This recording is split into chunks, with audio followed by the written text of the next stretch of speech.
अस्सलाम वालेकुम। एक शख्स जो था वो काफ़ी मालदार था, अच्छे खासे पैसे, चलता हुआ कारोबार, ज़िंदगी बड़ी खुशहाल, कि अचानक से उसको कारोबार में नुकसान होना शुरू हो गया।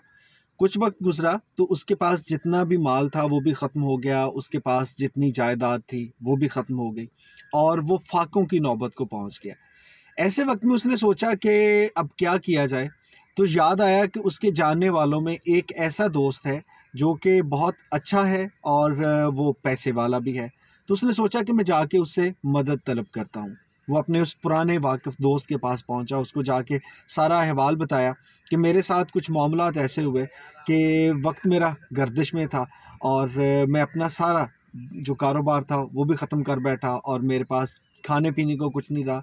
माली तंगी, तंगदस्ती, अब मैं तुम्हारे पास हाज़िर हुआ हूँ यार मेरी मदद करो।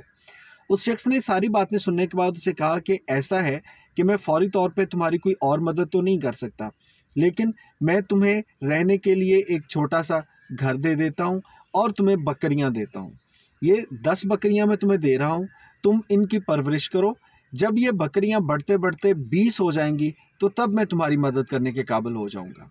ख़ैर, वो शख्स जो था उसने छोटा-सा घर में मुंतकिल हो गया, बकरियों का बाड़ा उसके पास था, 10 बकरियाँ उसके दोस्त ने उसको तोहफ़े में दे दी और ये कहा कि जिस दिन 20 हो जाएँगी मेरे पास आना, मैं तुम्हारी उस दिन और मदद करूँगा। दिल में उसके कई बार ये ख़्याल आया कि यार इस बंदे ने मेरी मदद कर सकता तो ये बहुत मालदार था, लेकिन इसने ये क्या मेरी मदद की कि बस मुझे 10 बकरियाँ दे के एक घर में मुंतकिल कर दिया। ख़ैर, कुछ अरसा गुज़रा, उसका वो दोस्त उसके पास आया और आके उससे कहा कि हाँ, बताओ कितनी बकरियाँ हैं? तो उसने कहा कि यार बकरियाँ तो 10 की बजाय भी अब 6 रह गई हैं, 4 बकरियाँ बीमार हुईं और मर गईं, तो मैं तो उनकी तादाद 20 करना चाह रहा था लेकिन उनकी तादाद तो कम हो गई है। उसके दोस्त ने कहा कोई बात नहीं, जब ये 20 हो जाएँगी तुम मुझे बताना।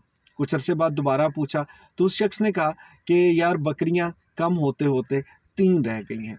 तो उसके दोस्त ने कहा इंतज़ार करो, जब ये 20 बकरियाँ रह जा हो जाएँ तुम्हारे पास तो तुम मेरे पास आना, मैं तुम्हारी मदद करूँगा।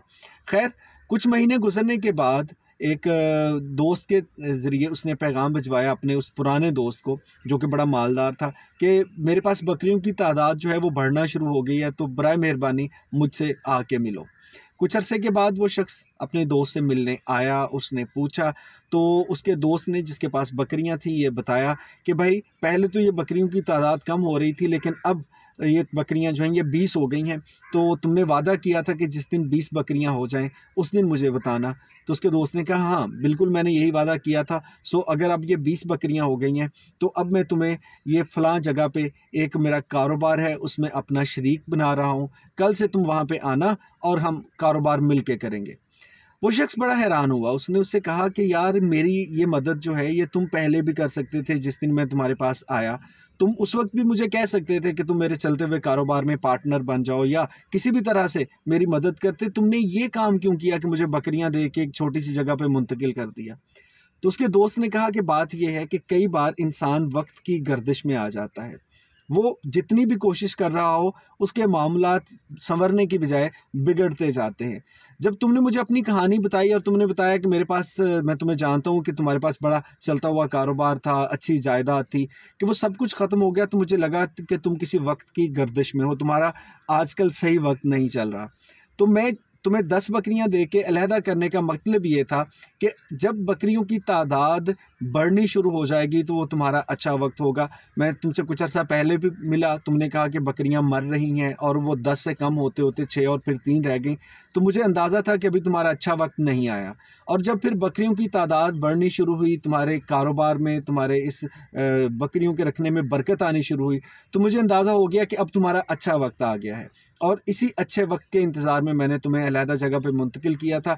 अब तुम्हारा अच्छा वक़्त है, तुम आओ मेरे साथ पार्टनर बनो और मुझे यकीन है कि तुम्हारे अच्छे वक़्त की वजह से तुम्हें भी बहुत फ़ायदा होगा और मेरे माली मामलात भी बहुत अच्छे हो जाएँगे।